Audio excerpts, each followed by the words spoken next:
दमा, बालदमा, जुनाट सर्दी, खोकला, धुळीची ॲलर्जी, औषधांचा पंप असून सुद्धा दमा कमी न येणे, वारंवार शिंका येणे, नाकाचे हाड वाढणे यावरची खात्रीशीर औषधे उपलब्ध। तर मग आजच भेट द्या विजयी भव आयुर्वेदला। 91 75 74 34 54।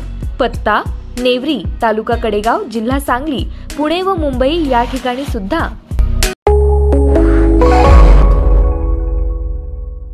नमस्कार, मी अरुण आणि आपण पाहत आहात 7 स्टार न्यूज।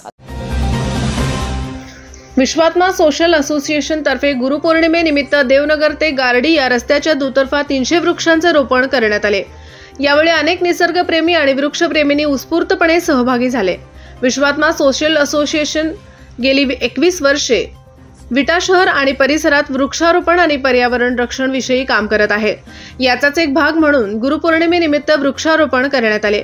यावेळी हरित विटा अभियानाचे माधव रोकडे, विश्वात्माचे अध्यक्ष doctor Manaji Kadam, doctor Sneha Kadam, doctor Pratap Walekar, doctor Hanumant Jadhav, doctor Swati Shinde Pawar, Hemant Kamble, Satish Gaikwad, Sambhaji Patil, Shivaji Kamble, Vinita Dhamke, पत्रकार गजानन बाबर, सिद्धार्थ धमके, हर्ष रोकडे, निलेश रोकडे, शुभम रोकडे, प्रज्वल रोकडे, निधीश रोकडे, वेदांत गायकवाड, सिद्धार्थ टकले, ध्रुव वरुडे, अंकुश पाटील, सोमनाथ सूर्यवंशी, अभिजित कांबळे, अमित लोंढे, आयुष पाटील, निरंजन चव्हाण, सोहिल होनवाड यांच्यासह अनेक वृक्षप्रेमी उपस्थित होते। गतवर्षी देवनगर गारडी रोडवर केलेल्या 200 झाडांपैकी 146 झाडे जिवंत असून त्यांना उन्हाळ्यात संभाजी पाटील व शिवराज कांबळे यांनी पाणी घालून जगवण्यात यश आले आहे।